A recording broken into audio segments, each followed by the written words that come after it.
I remember the moment so vividly, I can almost hear the echo of her voice in the hallway. It was 2 days before Easter, and I'd just arrived at Tamara's house, luggage in hand, answering my parents' request that I not spend the holiday alone. My suitcase wheels squeaked across the marble tiles, announcing my presence far too loudly. I tried to be discreet, but Tamara's voice carried with effortless volume. "She won't fit in, Mum. Lena's just too poor for my circle." The casual, almost bored way she said it stunned me more than the actual words. I paused in the doorway, breath caught in my throat, and for a second I wondered if she even realized I could hear her. But she did. She glanced at me over her shoulder, that impeccably made-up face not betraying a single hint of guilt or hesitation. There was an uncomfortable silence before she added, "It's not that I hate her, she's just not a match." I forced a small, breathy laugh, because laughter was the only barrier between my pride and my tears. Hearing your own sister dismiss you so categorically is a gut punch that never quite lands in a predictable spot. Tamara has always been the radiant one, the child you couldn't look away from in family photos, the one who lit up every holiday gathering with her big smile and her bigger personality. Our parents doted on us both, but she craved the spotlight and was rewarded for that craving. Dance recitals, beauty pageants, early modeling gigs, she soared in every social realm, while I stayed tucked quietly in the background, reading books or tinkering with puzzles. People often described me as the shy one, or the studious one, and Tamara reveled in being the it girl. Her world sparkled with likes, hashtags, and designer labels, while mine was built on silent observations and private joys. Over time, her flamboyant lifestyle grew only more extreme, feeding off social media's endless appetite for curated perfection. She excelled at her PR job, not because she deeply understood branding, but because she was a brand in and of herself. Glamorous, magnetic, forever the center of attention. I, on the other hand, was comfortable staying out of any spotlight. After college, I worked a string of finance positions, quietly learning the ropes of stock investment and wealth management. Tamara never showed the slightest interest in my world. Or in me, really. When Mom and Dad announced they'd be spending Easter on a Mediterranean cruise, I thought nothing of it. They had been planning that trip for years. But then Mom called me, voice soft with concern, telling me she didn't want me alone for the holiday. "You and Tamara should spend it together," she said gently, as if this were the most obvious solution in the world. My immediate reaction was to protest. I knew how Tamara felt about having her dowdy sister around.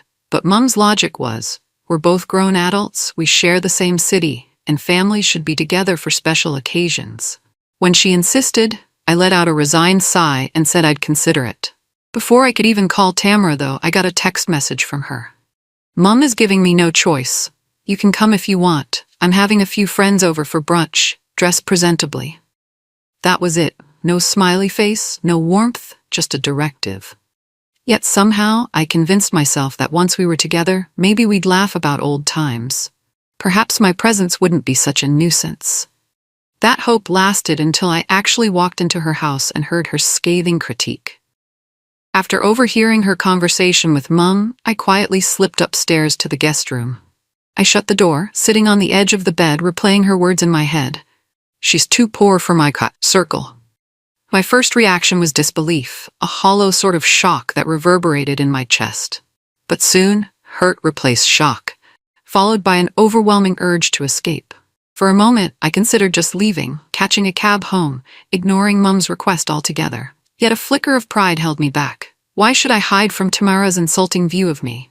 If she wanted to cast me in some cliché role, namely, the impoverished sister in ill-fitting sweaters, then maybe I'd see it through, just to watch her squirm if she ever discovered the truth. I stared at my reflection in the room's gilded mirror. I was wearing a simple black blouse and jeans, comfortable and unremarkable. My hair was in a low ponytail, my makeup minimal. Yes, I was quiet, but quiet didn't equate to powerless, and it most certainly didn't equate to poor. I closed my eyes and inhaled deeply, deciding that I would stay. For Mum, for Dad, and for whatever unexpected turn might follow. My phone buzzed with a reminder that a market report was about to be released. It was a quiet ping that usually ignited a spark of excitement, Reading those figures, analyzing trends, placing strategic trades. That was my private thrill. Tamara never knew that while she was busy showing off her new designer bag, I was funneling money into carefully selected stocks and ETFs. To her, I was just a boring office drone. If only she knew that I had spent the past decade turning a modest set of savings into a $300 million portfolio. It hadn't been easy. I started with just a few $1,000s saved from my first job, meticulously budgeting so I could invest more each month. My nights were spent reading financial reports while Tamara posted photos from exclusive club openings. My weekends revolved around analyzing market volatility while Tamara flaunted brand new shoes. In time, I made bold moves, investing in emerging markets, identifying undervalued tech startups, always reinvesting my gains. I didn't need people's applause or validation for my success. The numbers spoke loud enough to me, and I liked it that way. My wealth was my secret garden, a sanctuary from superficial judgments like Tamara's. Late that night, I tossed in the plush guest bed. Tamara's house was silent except for the faint hum of distant traffic. Even though every inch of that place screamed luxury, from the tufted velvet headboard to the grand chandelier in the foyer, it felt cold, like a stage set designed to wow an audience. I wondered how much she paid just to keep up appearances, how much time she invested in curating her Instagram-worthy existence. My thoughts drifted to the causes I'd quietly funded over the years. The scholarships for underprivileged students, the water filtration systems for remote villages, the library I built in a small town that didn't even have a proper bookstore. Tamara had never asked about my philanthropic pursuits, and I never volunteered the information. Perhaps some part of me feared her derision, or maybe I simply believed that good deeds done in silence had a different kind of purity. I finally drifted off to sleep, unsettled but strangely emboldened. A new question bubbled in my mind. If Tamara and her friends learned who I really was, what I really had, how would they react? The thought made me uneasy, but a small, almost mischievous smile tugged at my lips before I surrendered to sleep. Easter morning arrived with an energetic buzz in Tamara's household. The catering team bustled around the kitchen, setting up lavish floral centerpieces on an enormous marble countertop. Two servers in crisp white shirts carried trays of champagne and sparkling juices, while a harpist stood by the window, carefully tuning strings that glimmered in the sunlight. It was like stepping into one of those high society magazines, everything meticulously choreographed for maximum effect.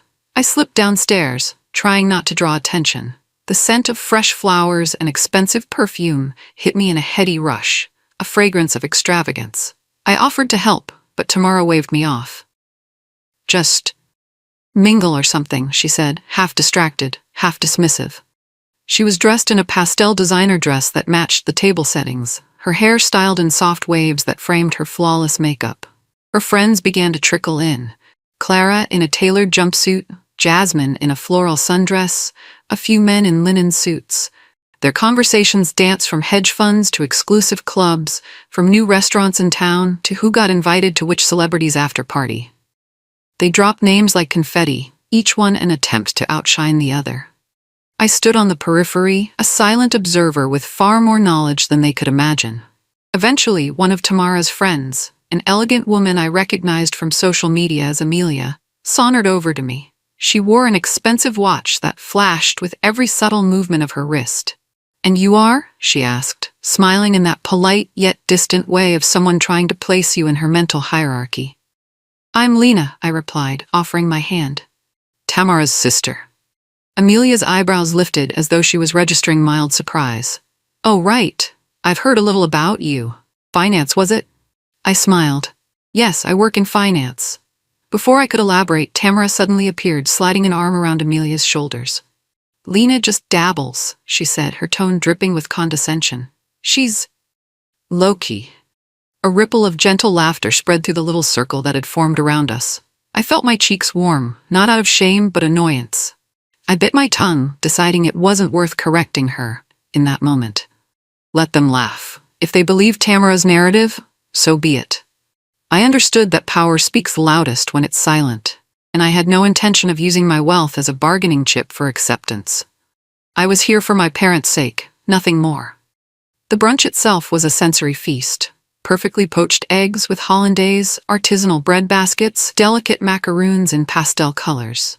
Everything arranged like a gourmet photo shoot. A string quartet had replaced the harpist outside on the terrace, and I heard the gentle strains of classical music weaving through the laughter of Tamara's guests. It was idyllic, if a bit overdone. Tamara presided at the head of the table, ensuring everyone was comfortable, constantly adjusting place settings, and orchestrating the conversation to keep it from ever getting too real. I found myself sandwiched between two men who seemed more interested in discussing their next yacht rental than asking anything about me. From across the table, Tamara would occasionally cast me a cursory glance, as if to confirm I was behaving according to her quiet, unremarkable sister script. She needn't have worried. I had no intention of stealing her thunder. I listened politely as Clara launched into a story about an upscale spa she visited in Bali, and Amelia chimed in about a designer pop-up she was desperate to attend. No one asked about my Easter traditions or how I felt about our parents being away. It was as if I were invisible, which suited me just fine. For now. I took in the scene with a detached sort of fascination. The clinking crystal, the gleaming silverware, the lavish floral displays that spilled across the table in an extravagant arc of pastel roses and lilies. Tamara had spared no expense, and the effect was undeniably stunning. But behind the glitz and glam, I could sense the undertow of insecurity, hers, and to some extent, all of her friends. Their constant name-dropping and status-seeking felt like attempts to prove they belonged in a world they'd only just glimpsed. Sipping my champagne, I watched Tamara pivot from conversation to conversation. A perfect hostess. She was truly in her element, shining under the sunlit canopy, her laughter bright and infectious. I recalled a time when Tamara and I were younger, and we'd spend Easter hunting for chocolate eggs in our grandparents' backyard. She was always the one who found them most, shrieking with glee at each discovery. I'd smile quietly then, happy just to be part of her excitement. Funny how some dynamics never change, even if the setting does. In that moment, I felt a mixture of love and exasperation for her. She had no idea that I could buy and sell this brunch 100 times over if I chose to. As the meal wound down, Tamara's guests migrated to the living room, where a tray of petit fours and after-brunch liqueurs awaited. The conversation grew louder, the anecdotes more boastful. Someone brought up hedge funds, stumbling over basic terminology, but everyone nodded sagely as if they fully grasped the complexities. I bit my lip to hide a smile. Amelia turned to me again. "So, Lena, are you traveling anywhere soon? We've got a plan to do a group trip to St. Bart's in the summer," she said, her tone curious but lightly challenging. I shrugged. "I've been traveling off and on. A few months ago, I visited Peru to check out a program I helped fund in the Sacred Valley." Her brow furrowed. "A program you helped fund?" Before I could elaborate, Tamara interjected with a forced laugh. "Oh, Lena's always donating to something or other. Not sure if it's some local community drive or an overseas group. She's really into that stuff."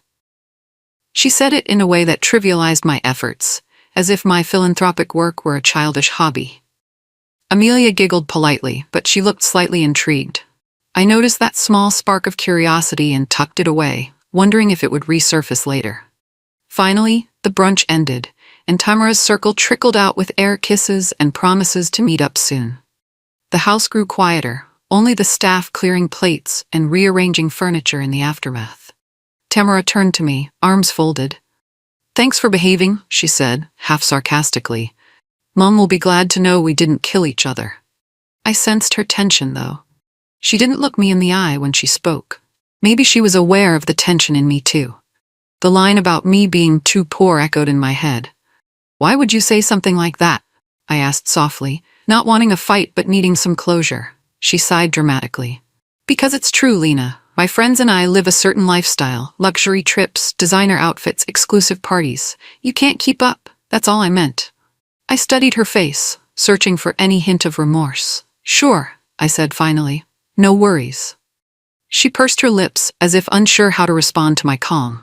After a pause, she asked, almost curiously, "But seriously, how do you survive on that finance salary? You don't ask Mom and Dad for money, do you?"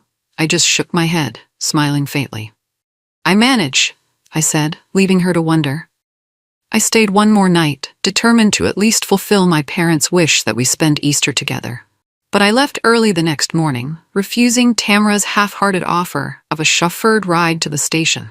My modest car, an older model I kept in impeccable condition, was parked at the curb. As I loaded my suitcase, Tamara stood on the porch in her satin robe, sipping a latte, looking every bit the social media queen. A fleeting twinge of sadness pricked my heart. Even with all our differences, she was still my sister, someone I'd known and loved my entire life. But at that moment, we felt worlds apart. The drive home was filled with silent introspection. I replayed the brunch, the subtle and not so subtle slights, the laughter at my expense. The words that stung the most, "She won't fit in." Not because they were necessarily wrong, but because of the assumption behind them, that I needed or even wanted to fit into that circle. I didn't.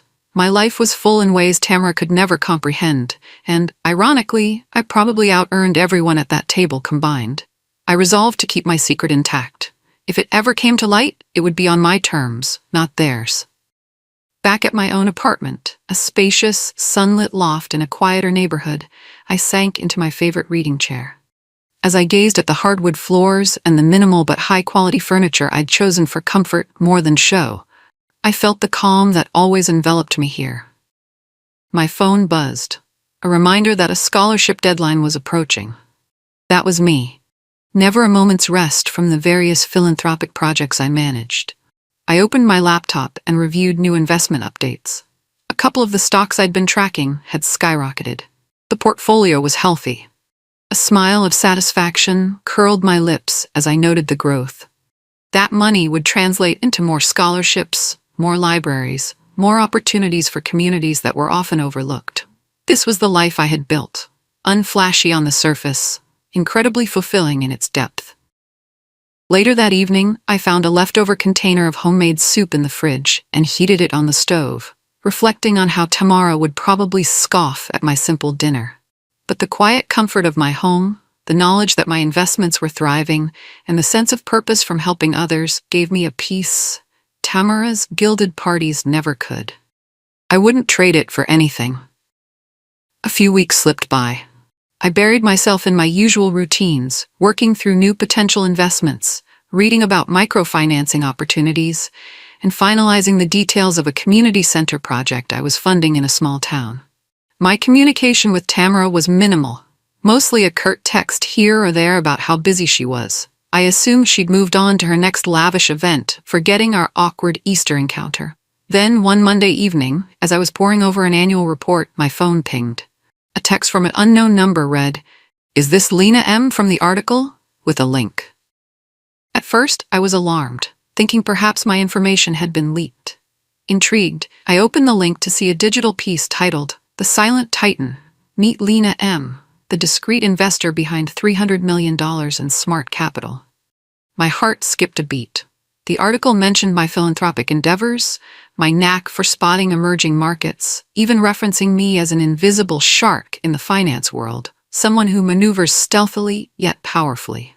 A tiny, unauthorized photograph of me accepting a plaque at a charity gala accompanied the text. My secret wasn't so secret anymore, and I knew it wouldn't be long before Tamara found out. Sure enough, a storm began to brew on the social horizon. Though the feature wasn't mainstream yet, it circulated in the niche circles of private wealth management, exactly the kind of people Tamara and her friends were eager to impress. Clara, Tamara's friend, who worked tangentially with finance professionals, stumbled upon the article and recognized me immediately. She confronted Tamara at some influencer lunch, the way gossip always surfaces in such circles. According to a mutual acquaintance, Clara's initial reaction was astonishment. "Tamara, did you know about Lena's net worth? This article is calling her a financial genius. Is that true?" Tamara, caught off guard, could barely form a coherent reply. She apparently tried to downplay the story or claim ignorance, but Clara pressed on, showing her the photo. There was no denying it was me. A hush must have fallen over their table, as Tamara realized how drastically this revelation challenged her narrative of me being too poor. Later that afternoon, I received the inevitable call from Tamara. My phone vibrated as I was in the middle of a video call discussing an educational grant. I excused myself from the meeting and answered. "Lena, we need to talk," she said, her voice colder than I'd ever heard. I could almost feel her outrage crackling through the line. "You never told me anything about this," Tamara hissed.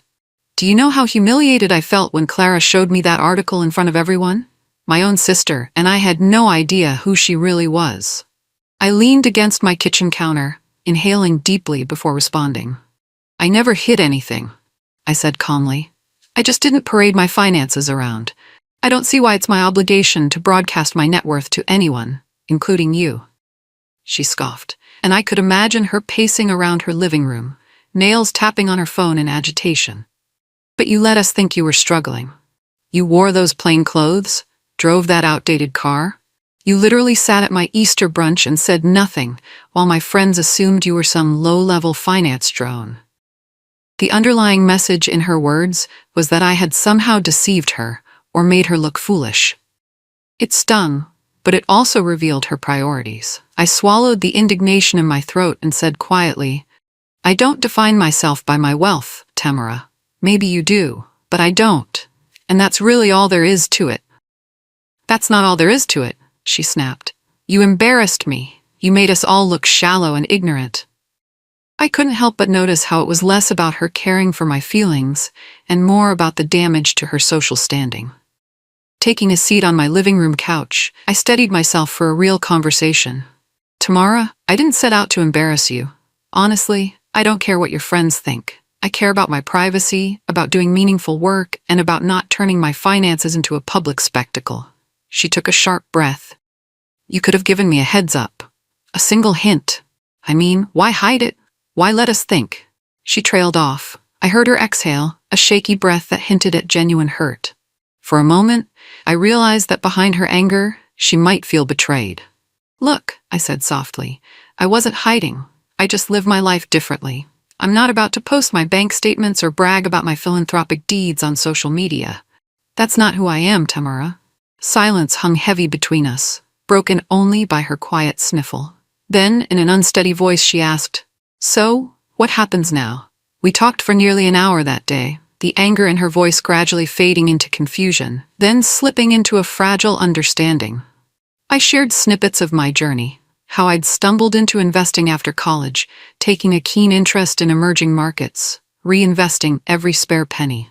I told her about the philanthropic programs I'd spearheaded, the charities close to my heart, and how anonymity in those endeavors was a kind of freedom for me.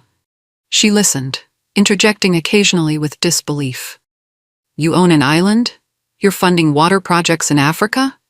Wait, you built a library in Colombia?"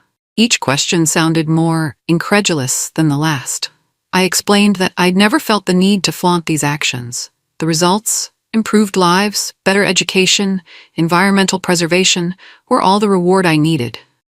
By the end of the call, Tamara's tone was subdued. "I guess I never knew you, Lena," she said quietly.